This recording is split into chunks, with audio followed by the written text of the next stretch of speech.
Buenas noches, hoy es lunes 10 de mayo de 2021. Esta es la clase de teoría y vamos a empezar eh, con dinámica.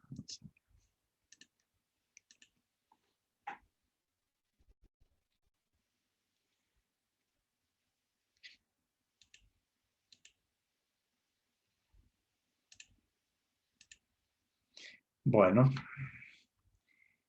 para estudiar dinámica tenemos que tener en claro algunos conceptos previos. Perdón,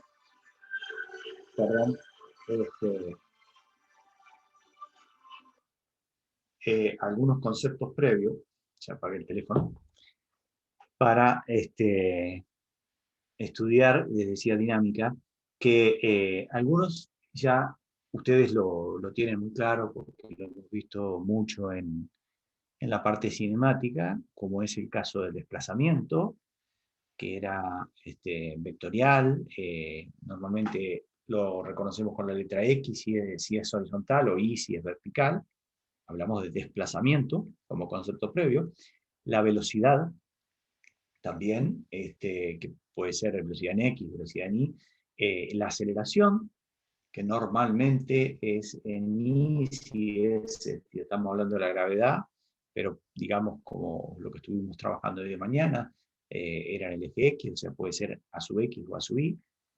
Y bueno, y como concepto vamos a ver hoy lo que es masa y fuerza. La gran diferencia entre estudiar cinemática y dinámica es que en cinemática nosotros estudiamos el movimiento sin tener en cuenta quién lo produce. En esta unidad temática vamos a tener en cuenta quién produce el movimiento y por lo tanto vamos a ver que, digamos, vamos a estudiar la fuerza, que son quienes es la acción que va a producir el movimiento. Bueno, entonces lo primero que vamos a definir es fuerza. Eh, es muy difícil definir qué es una fuerza, pero bueno, dijimos que era una acción y ahora vamos a decir que puede ser un empujón o un tirón. ¿No? Una fuerza es una interacción entre dos objetos o entre un objeto y su ambiente, y una fuerza es una cantidad vectorial con magnitud y dirección. Entonces, eso es lo que tienen que tener en claro de lo que es una fuerza. Y ahora vamos a tener en cuenta tipos de fuerza. Tipos de fuerza. La primero vamos a tener en cuenta la fuerza normal. La vamos a reconocer con la letra N y con el simbolito de fuerza, como les dije en el flyer anterior, que la fuerza es un vector. Entonces, la letra N con el simbolito de que es un vector, cuando un objeto descansa o se empuja sobre una superficie, esta ejerce un empujón sobre el objeto que es perpendicular a la superficie. Si la superficie es horizontal, va a estar en esta dirección la normal. Y si la superficie es un plano inclinado, normal al plano inclinado, a 90 grados, normal y 90 grados son sinónimos, vamos a encontrar la fuerza normal. La vamos a reconocer con la letra N. Primer tipo de fuerza que vamos a tener en cuenta. Después vamos a tener en cuenta la fuerza de fricción. Ya hemos adelantado un poco de esto. Además de la fuerza normal, una superficie puede ejercer una fuerza de fricción sobre un objeto que es paralela a la superficie. Una fuerza de fricción sobre un objeto que es paralela a la superficie. Entonces, esta fuerza va a estar paralela a la superficie. No te di, Martín, la posibilidad de... ahí ya tenés la posibilidad, si querés silenciar o digamos, o compartir pantalla. Ahí ya te di. Bueno, fuerza de fricción. Insisto, ya hablamos sobre esto, así que vamos a ir avanzando. Fuerza de tensión. Tensión, la reconocemos con la letra T, T mayúscula y el simbolito de vector arriba. Una fuerza de tirón ejercida sobre un objeto por una cuerda, un cordón, etc. Es decir, una cuerda es algo lábil, algo que no puede ser capaz de empujar, pero sí de tensionar, digamos, de tirar. Un tirón, un tiro, una tensión, ahí lo vamos a reconocer con la letra T. La vamos a reconocer con la letra T. Pueden interrumpirme en cualquier momento, ya sea con el chat o preguntando. Otro tipo de fuerza, el peso. El peso, que lo vamos a reconocer con la letra W chica de weight, y el símbolo vectorial, el peso, que es un vector, es el tirón de la gravedad sobre un objeto. Es una fuerza de largo alcance, una fuerza que actúa a distancia. Ahí tenemos entonces el peso. Sigamos. Un tirón de 10 newton dirigido 30 grados por encima del horizontal, acá está, reitero lo que le dije varias veces, el ángulo tomado desde el semieje positivo de las X, desde el semieje positivo de las X, acá tenemos X, acá tendríamos Y, entonces desde el semieje positivo de las X tomamos la medición del ángulo, 10 newton a 30 grados, después ya veremos cómo lo trabajamos. Esto sería un tirón, está saliendo del cuerpo. En cambio, un empujón de 10 newton a 45 grados por debajo del horizontal, si ustedes toman este ángulo de 45 grados como está acá, ahí tienen que tener en cuenta el signo. En cambio, si toman desde acá, el valor desde el semieje positivo, recuerden que las funciones trigonométricas les devuelven el signo. Eso ténganlo muy en cuenta. Y en este caso, esto es una barra. Es una barra que permite la opción del empujón. Así que ahí podemos digamos, reconocerlo así. Por supuesto que en los últimos dos casos, nosotros para trabajar, vamos a trabajar con los componentes de la fuerza, en X y en Y. Componentes en X es la fuerza multiplicada por el coseno del ángulo, y el componente en Y, o sea, el componente de la fuerza en el eje de las ordenadas, es la fuerza por el seno del ángulo.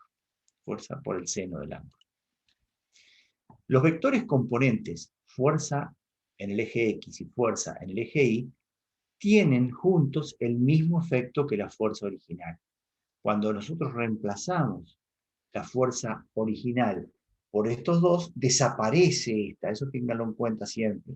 Si ustedes aplican las dos fuerzas en los ejes, que descompusieron la fuerza original ya no está más. Están las componentes que van a hacer el mismo esfuerzo. Por eso, cuando vamos a trabajar en un plano inclinado y vamos a tener una fuerza F, la tachamos de alguna manera, porque ya sabemos que tenemos una fuerza en Y y una fuerza en X. Entonces la tachamos a las dos fuerzas componentes porque tenemos la fuerza esta que reemplaza las otras dos. Fe en X y F en Y son las componentes de la fuerza. Paralela es la fuerza F, paralela y perpendicular a la superficie del plano inclinado. Esto es lo que también hablábamos, que cuando hay un plano inclinado, normalmente conviene que el eje de las abscisas, el eje X, esté paralelo al ángulo, digamos, paralelo al plano inclinado, que sea el mismo ángulo. No siempre, pero conviene hacer esto.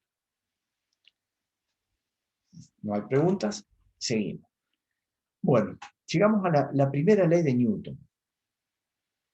Estas leyes que las enunció Newton hace ya unos cuantos años, que fue el primero que, digamos, que las resumió a todas juntas. Ahora vamos a ver las tres leyes de Newton más importantes, digamos que son la primera, segunda y tercera. Lo importante que tengan ustedes en este momento, se fijen en el concepto de que no son leyes deducibles de otra cosa. Son originales, digamos, son expresiones que surgieron de observar la naturaleza. Son expresiones que le dieron matemática a los fenómenos naturales. O sea, no las podemos demostrar desde otro lado. Esto es el ladrillo el primer ladrillo, el ladrillo original, de donde a partir de estas leyes vamos a demostrar todas las demás. Pero esto es observación de la naturaleza. ¿Y qué se observó? ¿Qué dice la primera ley de Newton? Que todo cuerpo permanece en su estado de reposo o de movimiento rectilíneo uniforme, a menos que se ejerza sobre él una fuerza externa neta. Esto es todo lo que estuvieron ustedes estudiando en estática. En estática decíamos que si un cuerpo está en equilibrio, mejor dicho, un cuerpo está en equilibrio, si está en reposo o se desplaza con velocidad constante en línea recta. Entonces, sumatoria de fuerzas es igual a cero, significa que el cuerpo está en equilibrio. Para que esto se cumpla, cada componente de la fuerza, cada componente tiene que ser cero. Entonces, un cuerpo está en equilibrio si la sumatoria de las fuerzas en X es igual a cero y la sumatoria de fuerzas en Y es igual a cero. Eso tenemos estática, digamos, lo que estuvieron hasta ahora trabajando ustedes. Una parte, vamos a volver a ver el marco de referencia inercial, para que a ver si les queda claro. Dice, un marco de referencia inercial es un marco de referencia donde es válida la primera ley de Newton. Como ejemplo, tenemos la Tierra y vehículos con movimiento rectilíneo uniforme. Dice, no son marcos de referencia inerciales vehículos con aceleración distinta de cero. A ver, vamos a ver el primer ejemplo este. Dice, inicialmente usted está en el vehículo en reposo, V igual 0. Observen que está con los patines puestos.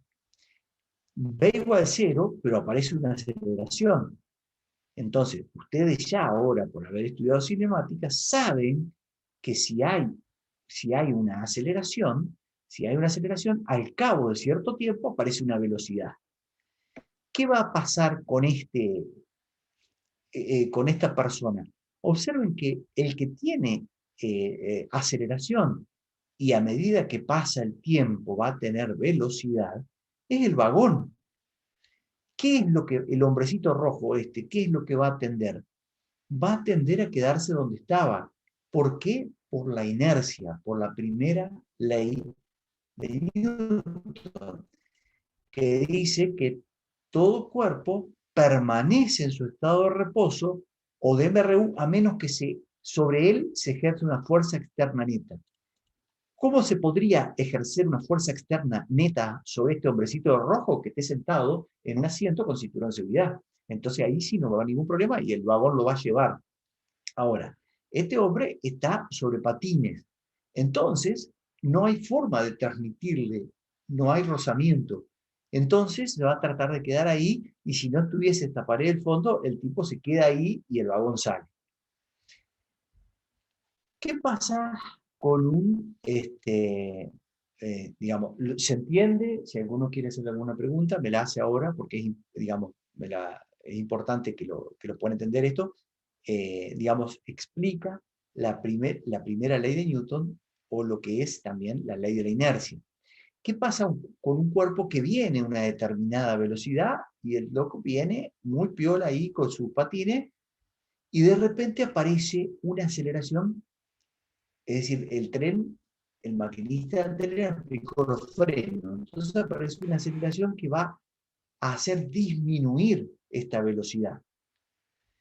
Este hombre, que no va sentado con cinturón de seguridad, sino que va sobre patines, va a tratar de seguir con la misma velocidad que traía. Porque esta aceleración no lo afecta en principio si no le puede aplicar una fuerza. Si no le puede aplicar una fuerza, el tipo sigue para adelante. Esto es lo que sucede si chocan de frente y van sin cinturones de seguridad. Entonces van a salir por el parabrisas. ¿Por qué? Justamente por la primera ley de Newton. El cuerpo de ustedes va a querer seguir con el movimiento que traía, el movimiento rectilíneo uniforme, porque no tienen el cinturón de seguridad colocado. Entonces, no hay posibilidad de aplicarle una fuerza que le provea esa aceleración, como vamos a ver ahora con la segunda ley de Newton. Y en el caso de la curva es lo mismo. Todavía no llegamos a ver esto, pero digamos, el hecho de cuando el tren avanza en una curva, lo que el hombre este que no se saca los patines, lo que va a tratar es de seguir una línea recta. Digamos, si no hay una fuerza que lo haga doblar, el cuerpo va a tratar de seguir una línea recta. Bueno, ¿alguna pregunta? Si aparece esa fuerza sobre el cuerpo, ahí estamos en presencia de la segunda ley de Newton. La segunda ley de Newton, y la vamos a ver primero con un disco que actúa sobre una superficie de las mesas de aire. Esas mesas de aire, que son mesas que proveen digamos, un coeficiente de rozamiento muy, muy bajito, entonces las mesas de tejo, digamos, permiten demostrar esto. Dice, un disco se mueve con velocidad constante, entonces la sumatoria de fuerza es igual a 0, la aceleración es igual a 0. Ahora, ¿qué pasa si a esa velocidad aparece una fuerza neta constante en la dirección del movimiento? Va a provocar una aceleración constante en la misma dirección que la fuerza neta. Entonces, hay una velocidad, aparece una fuerza, el dedo que la empuja, el resultado va a ser una aceleración. Y esta aceleración, ¿qué va a producir? Que la velocidad sea cada vez más grande. Esto ya lo saben ustedes por cinemática. Lo que están aprendiendo ahora, que van a tener que conjugar lo que estamos hablando aquí con toda la experiencia que traen ustedes del sentido común, digamos, no siempre el sentido común los va a ayudar, así que ojo con estos conceptos. Para que aparezca esta aceleración, tiene que estar la fuerza. Tiene que estar la fuerza y que junto con la masa del disco nos va a dar la aceleración. Después, conociendo esta aceleración, es cinemática, igual que la anterior, igual que todo lo que estuvimos estudiando hasta acá. Cinemática. Aceleración por tiempo me va a dar velocidad. Bueno, ¿qué pasa si la fuerza neta constante es opuesta a la dirección de movimiento? Va a causar una aceleración constante en la misma dirección que la fuerza. Es decir, la velocidad va en este sentido. La fuerza, en sentido contrario, esta fuerza con la masa del disco va a producir una aceleración en sentido contrario. ¿Qué va a hacer esta aceleración en sentido contrario? Disminuir la velocidad y si es necesario o si es posible, hasta la va a detener y hasta la puede salir para el otro lado. Entonces, la fuerza va a provocar, lo que se puede ver de este ejemplo, es que la que provee la aceleración, esa aceleración que definimos en cinemática y que ya la usamos, es una fuerza. Entonces, ahora sí estamos en condiciones de hablar de la segunda ley de Newton o de la dinámica. La dinámica. La segunda ley del movimiento de Newton dice que si una fuerza externa neta actúa sobre un cuerpo, éste se acelera. La dirección de la aceleración es la misma que la dirección de la fuerza neta.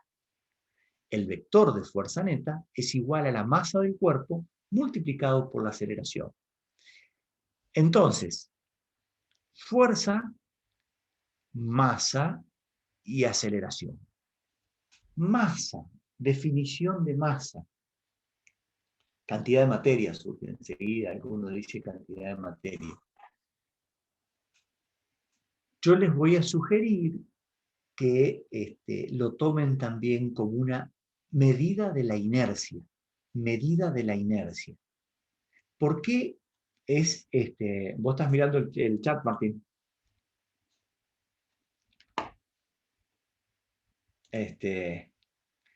Magnitud de la inercia de un cuerpo. Perfecto, Iván. Sí, perfecto, Iván. Perfecto.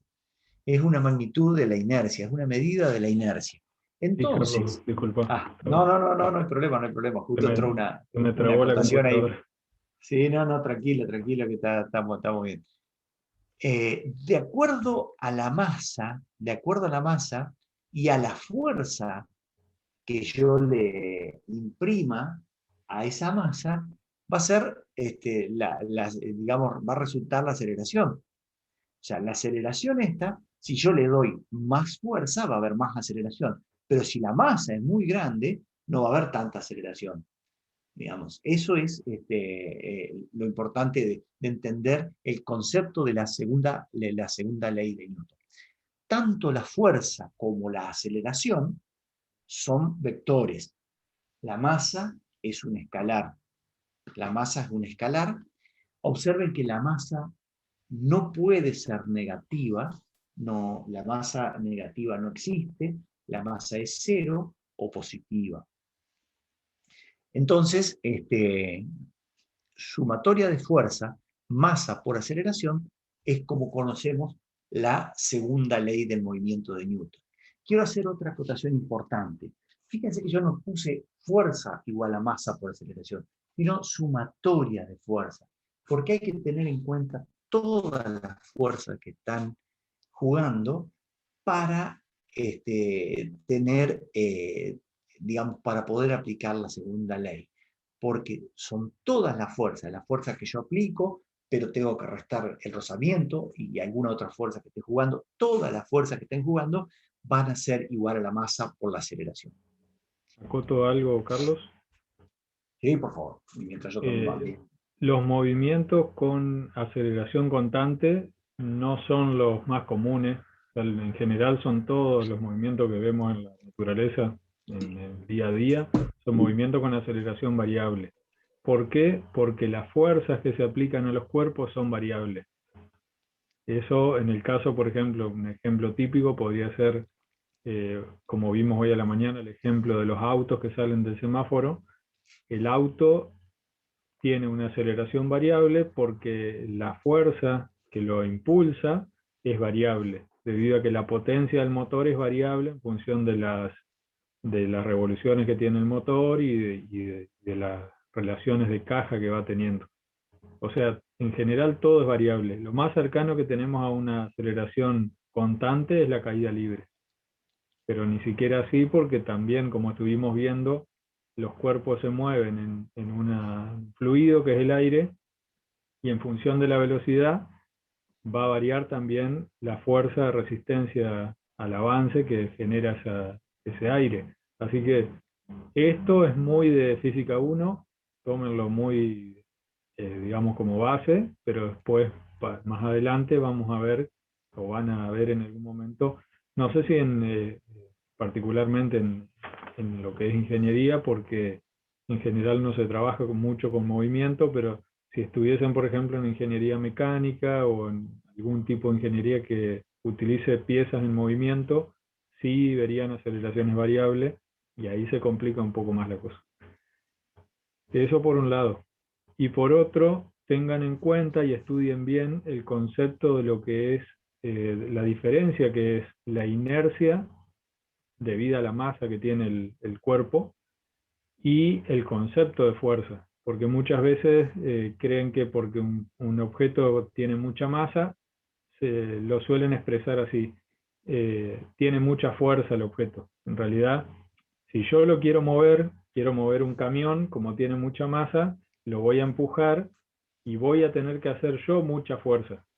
El objeto me devuelve a mí la fuerza, pues vamos a ver ahora por la tercera ley de Newton, pero en sí lo que tiene el objeto es mucha inercia, no tiene fuerza. La fuerza no es una cualidad inherente de un objeto, ¿sí?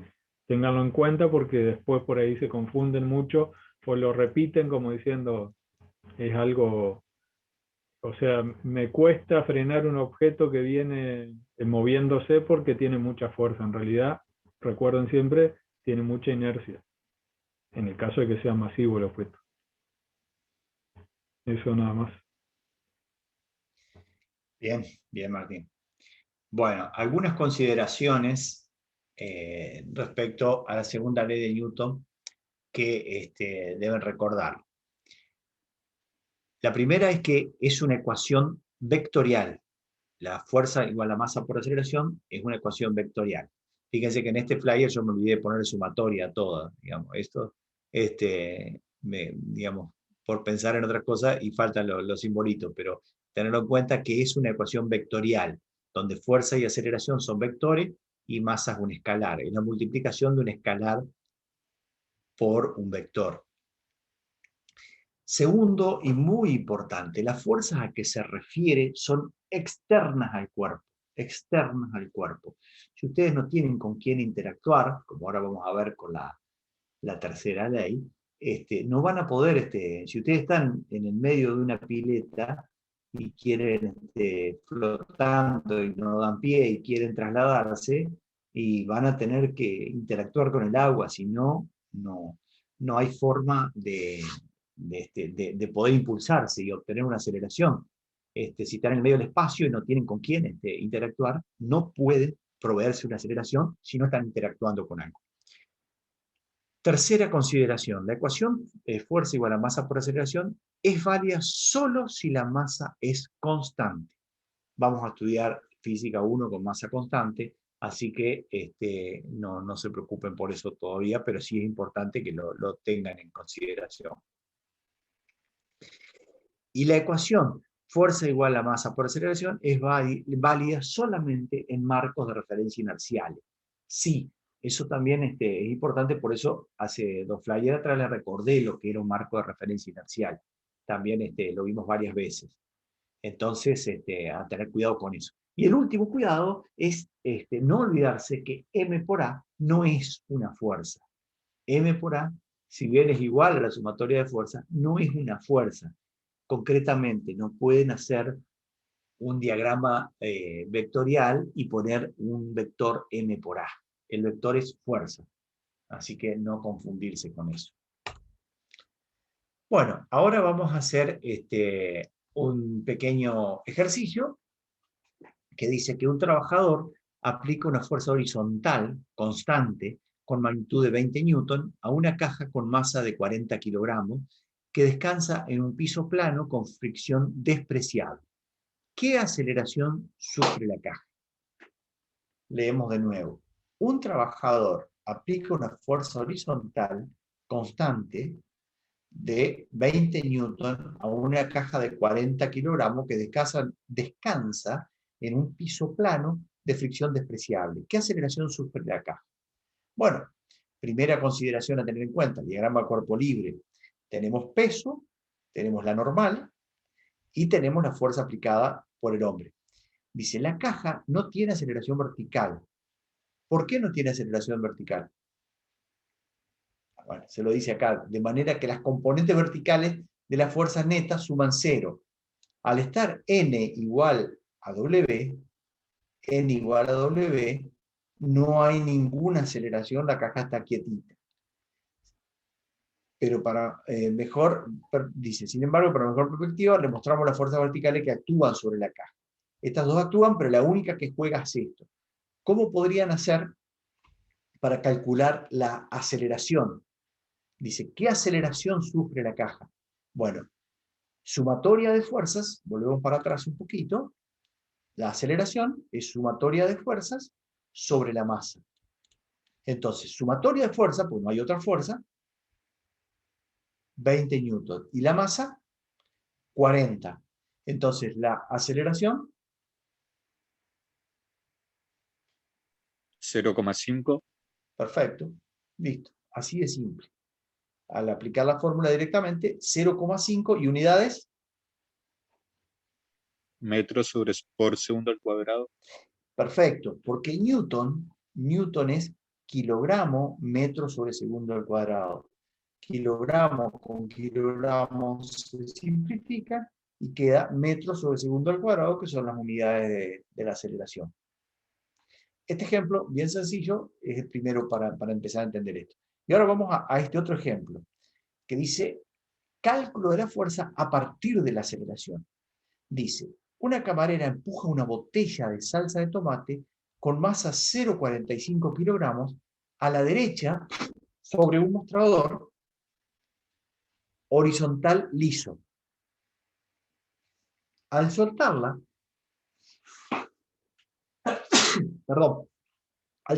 la botella tiene una rapidez de 2,8 metros por segundo, pero se frena por la fuerza de fricción horizontal constante ejercida por el mostrador.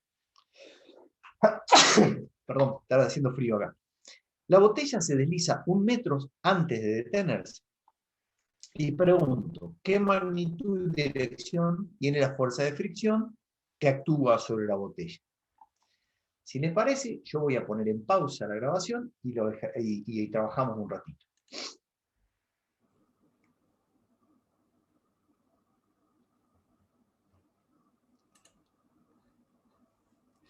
Entonces,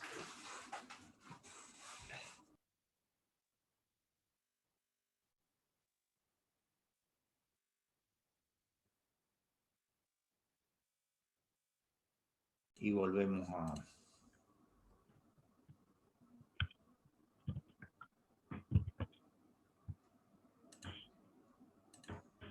Creo que ahí están viendo la segunda ley de Newton, ¿no? Sí. Bien, entonces, la fuerza con la que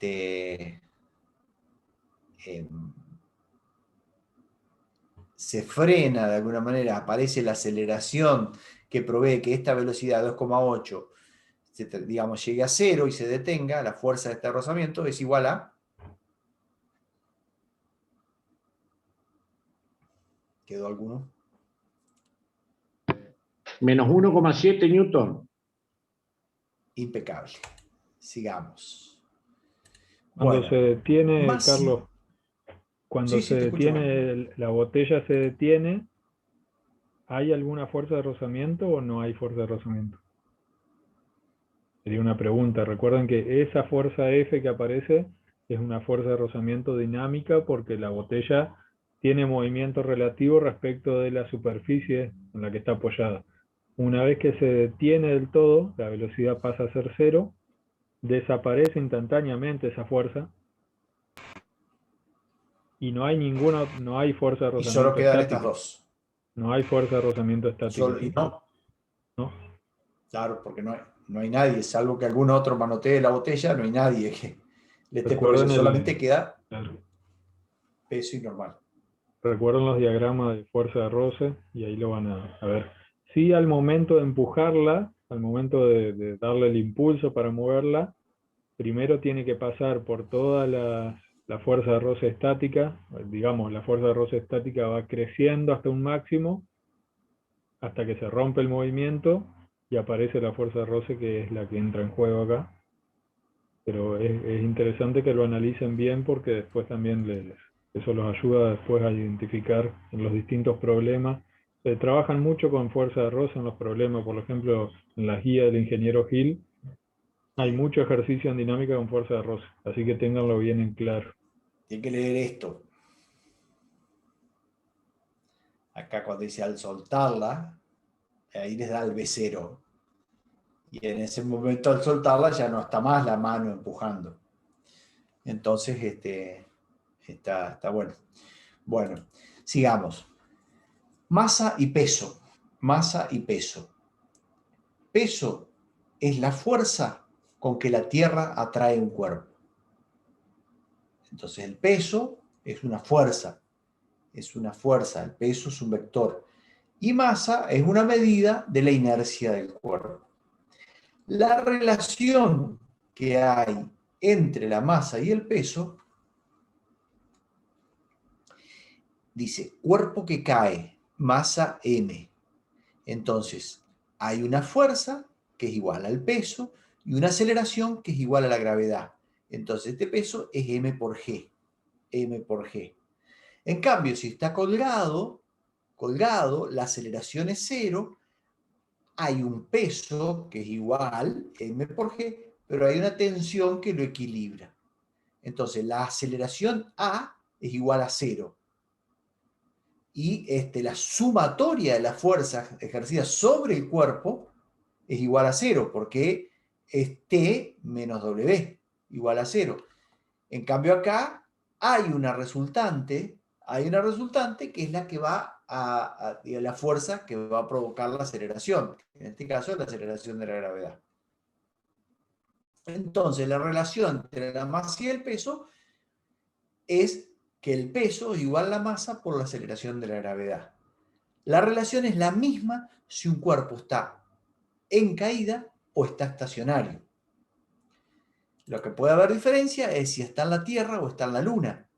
Aunque la masa siga siendo la misma, en la Tierra va a pesar 9,8 newton y en la Luna va a pesar 1,62 newton, 6 veces menos. 6 veces menos. Entonces, esta es el peso en la Tierra y el peso en la Luna. ¿Por qué? Porque la aceleración de la gravedad en la Luna es diferente a la Tierra. ¿Alguna pregunta?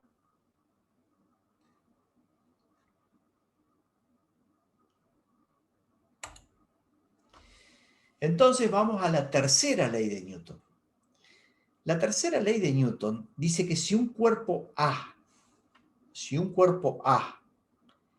ejerce una fuerza F sub A sobre B sobre el cuerpo B, entonces una fuerza FB sobre A se ejerce sobre el cuerpo A y tiene la misma magnitud, pero dirección opuesta. FA sobre B es igual a menos FB sobre A. Recuerden mucho esta relación. FA sobre B es igual a menos FB sobre A. Si ustedes en este momento se dan vuelta y le dan una piña a la pared con sus nudillos, la pared le va a dar a sus nudillos una fuerza exactamente igual y opuesta. Exactamente igual y opuesta sobre los nudillos de ustedes. O sea, lo que ustedes hicieron sobre la pared se los va a dar sobre los nudillos. Entonces,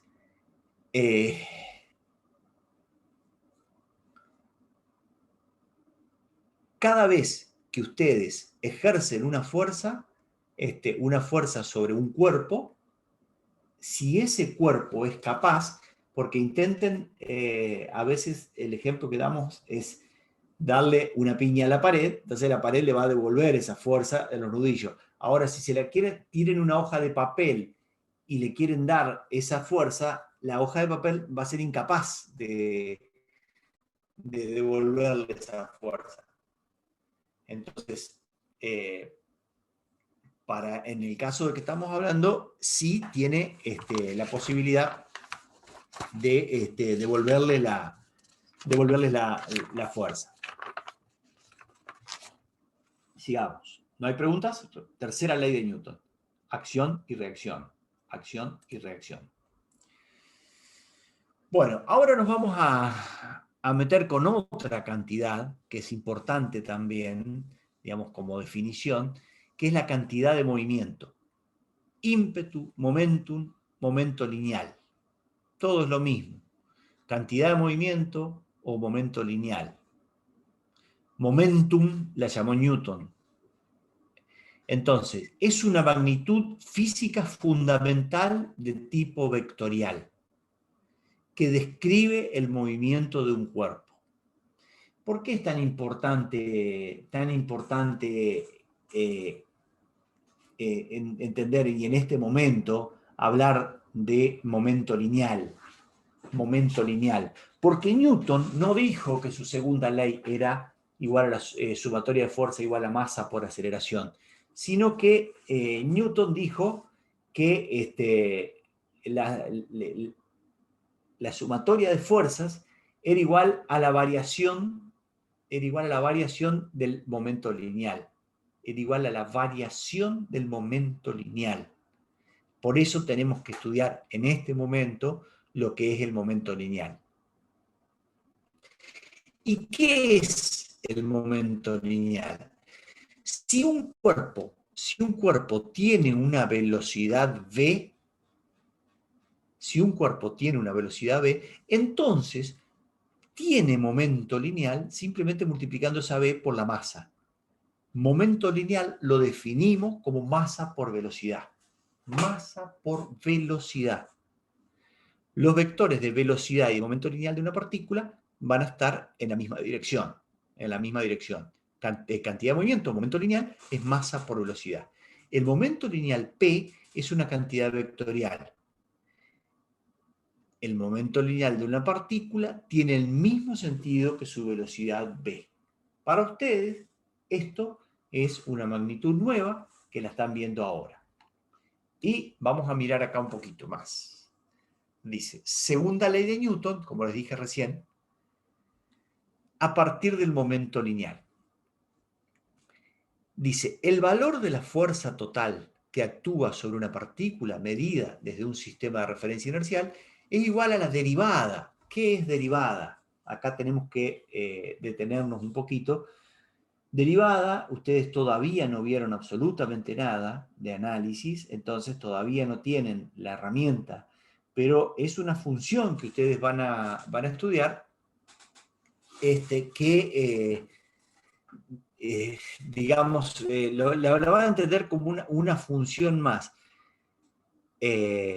La función derivada, van a estudiar límite y después, llevado a determinadas condiciones, la función derivada. ¿Y qué es lo que le va a indicar la derivada? Derivada siempre está relacionado con el movimiento. Si hay algún tipo de movimiento, aparece ahí la derivada. Si algo está cambiando, la derivada le va a decir cuánto está cambiando. Si algo está constante, la derivada es cero. Si algo está constante, la derivada es cero. Ahora, si algo está cambiando, la derivada le indica cuánto está cambiando. Entonces, fíjense que después de hacer estas ecuaciones, decimos que la segunda ley de Newton, expresada en términos de momento lineal, queda como masa por la derivada de la velocidad respecto del tiempo.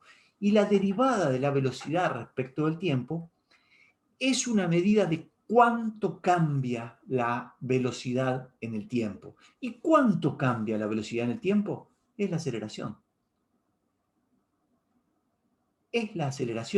Entonces, la derivada de la velocidad respecto del tiempo es la aceleración. Después vamos a volver sobre esto, pero ahora como primera, y te voy a explicar más adelante también que la derivada del producto es, digamos, m por b es igual a todo esto, la derivada del primero por el segundo, la derivada del primero por el segundo sin derivar, más la derivada del segundo por el primero sin derivar, digamos, y como la derivada de este es cero, me queda solamente esto.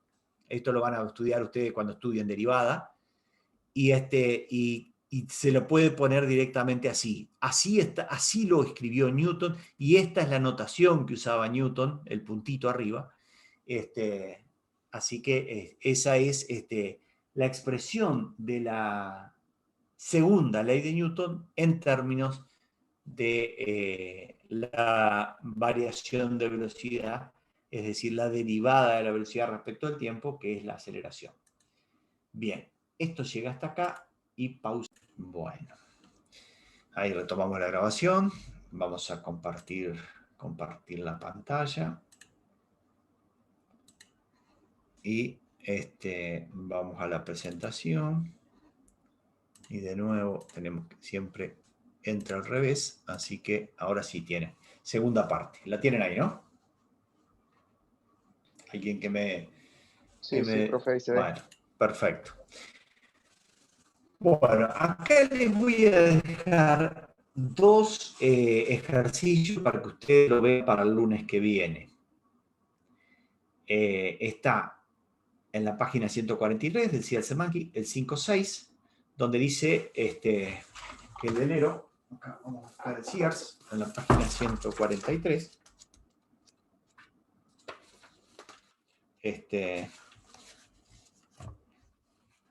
dice, un velero para hielo descansa en una superficie horizontal sin fricción,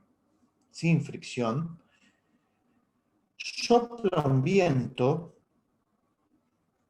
constante en la dirección de los patines del trineo, de modo que 4 segundos después de soltarse, el velero adquiere una velocidad de 6 metros por segundo. 6 metros por segundo. Unos 22 kilómetros por hora. ¿Qué fuerza constante ejerce el viento sobre el velero? La masa total del velero más el tripulante es de 200 kilogramos. Bueno, ese ejemplo lo tienen para hacerlo tranquilo después. Le dije, el que no lo tenga me lo pide y yo se lo subo.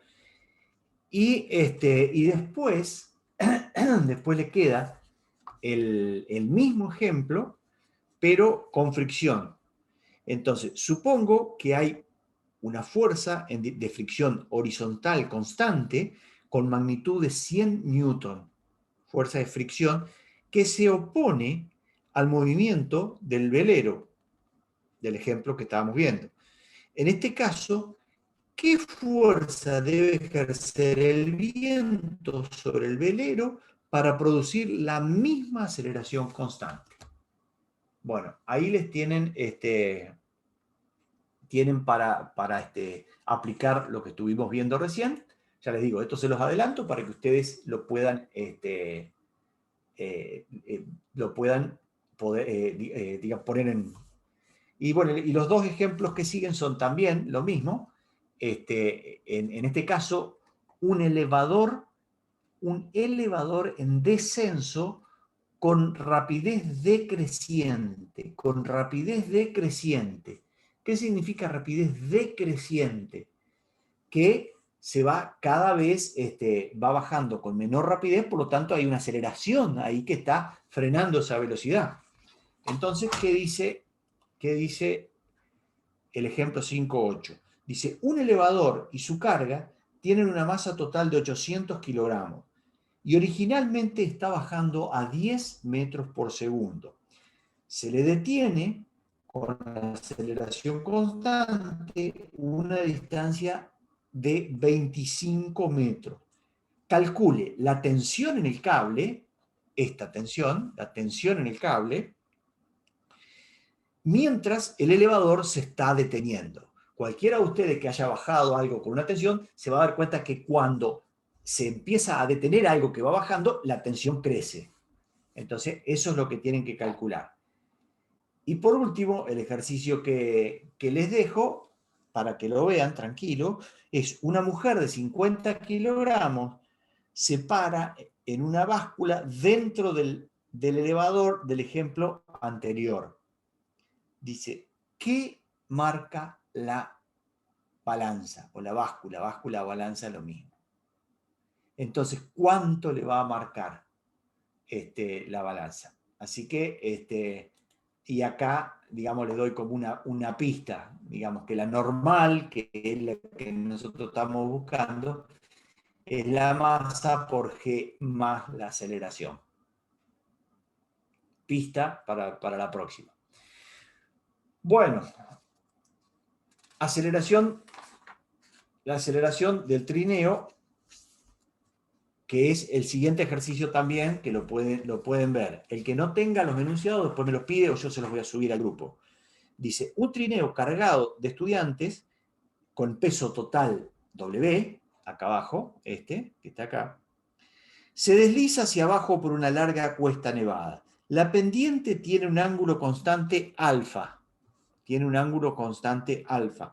el trineo está tan bien encerado que la fricción es despreciable. ¿Qué aceleración tiene el trineo? Acá tiene la aceleración. Entonces, ustedes van a tener que, digamos, analizarlo y tratar de entender. Van a tener que descomponer el peso en la fuerza que va a hacer descender, después van a tener la normal, y esta fuerza es la que le va a provocar la aceleración, que como ven, la aceleración siempre se dibuja separado de la fuerza. Este es un diagrama de fuerza, no puede estar la aceleración acá. Está en la misma dirección, de la fuerza, pero separado. Entonces, Eso les queda para que ustedes trabajen en la semana con los ayudantes o conmigo, digamos, cuando quieran. Bueno, avancemos un poquito más en fuerza de fricción, que ya algo vimos, pero vamos a ir cerrando. Dice, la fuerza de fricción. La fuerza de fricción y la normal son componentes reales de una sola fuerza de contacto. Es decir, hay una fuerza de contacto que se descompone en una componente normal y en una componente de la fuerza de fricción. Después vamos a tener un empujón y el peso.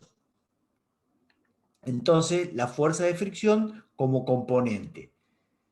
Sigamos. Dice, fuerza de fricción cinética. Fuerza de fricción cinética.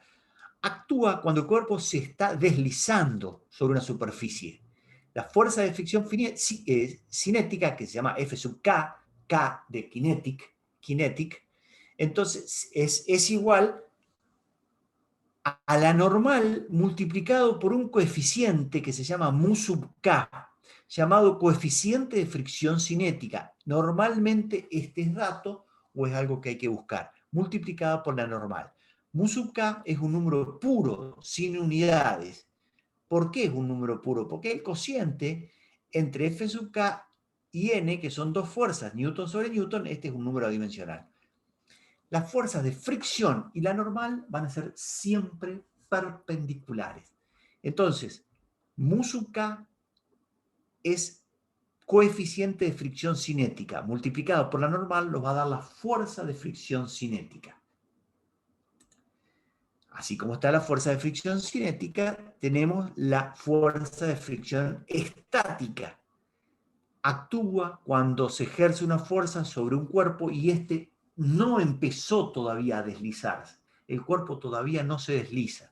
Entonces a ese le llamamos fuerza de fricción estática, F sub S. F sub S va a ser igual, menor o igual. ¿Por qué menor o igual? Porque ustedes tienen un bloque que no se mueve y empiezan, apoyan las manos y eso sería cero fuerza. Empiezan a empujar y hasta que todo lo que van increyendo va creciendo esa fuerza hasta llegar a romper el movimiento, todo eso se llama fuerza de fricción estática. Cuando rompe el movimiento, ahí aparece la cinética. Pero todo esto desde cero hasta un máximo es fricción estática, hasta que ustedes logran romper el movimiento de algo. Esa va a ser entonces menor o igual, como empieza desde cero, por eso es menor o igual, al coeficiente de fricción estática por la normal. Entonces, y el coeficiente va a ser igual a la máxima, ¿no es cierto? Al valor máximo de la fuerza de fricción estática. La fuerza de fricción estática. Bueno, si un cuerpo está sin movimiento, la fuerza F sub S es igual a 0.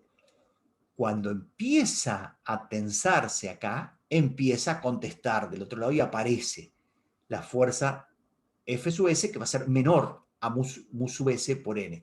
Fuerza aplicada débil, la caja permanece en reposo, pero ya aparece una fuerza de fricción estática.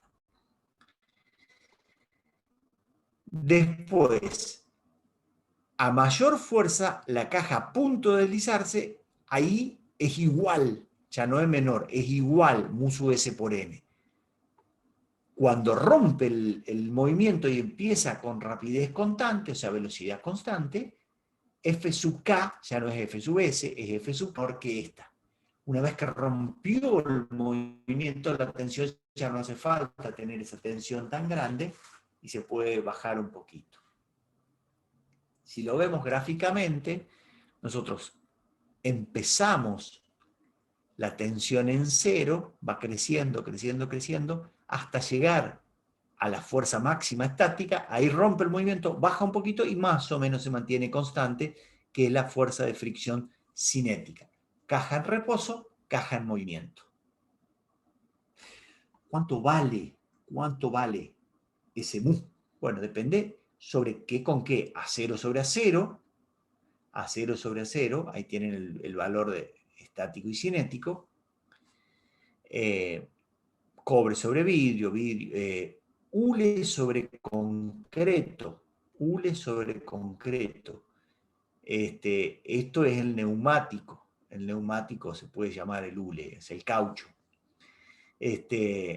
Bueno, depende, digamos ahí, o sea, normalmente los mu estos van a ser datos que ustedes van a tener. El mu estático o el mu cinético, normalmente es dato. Y las fuerzas de rozamiento están gobernadas por las leyes de Da Vinci. Y las leyes de Da Vinci dicen que la resistencia al deslizamiento tangencial entre sus dos cuerpos es proporcional a la fuerza normal ejercida entre los mismos. Por eso lo usamos ahí que multiplicado por el coeficiente, ¿no? Esa n multiplicada, porque dice que la fuerza es proporcional. Y a su vez dice que es independiente de las dimensiones de contacto. Independiente de las dimensiones de contacto. Y acá es donde se arma el lío, que lo vamos a hablar en próximas clases. Dice, si es independiente de las dimensiones de contacto, ¿por qué los autos de carrera usan las cubiertas tan anchas? Les dejo la pregunta para que la piensen. Entonces, la ley de Da Vinci dice que es proporcional a n y es independiente de la dimensión del contacto entre ambas superficies. Bueno, acá tenemos digamos un ejemplo. Si uno tira de una caja, cuando se llega a los 230 newton, ahí la fuerza estática es máxima, se rompe el movimiento. Y para que siga con rapidez constante, con 200 newton ya me alcanza. 500 newton es lo que pesa la caja. Bueno. Lo que sigue ya es dinámica del movimiento circular uniforme, que me gustaría dejar por aquí. Bueno, si les parece, yo voy a detener la grabación.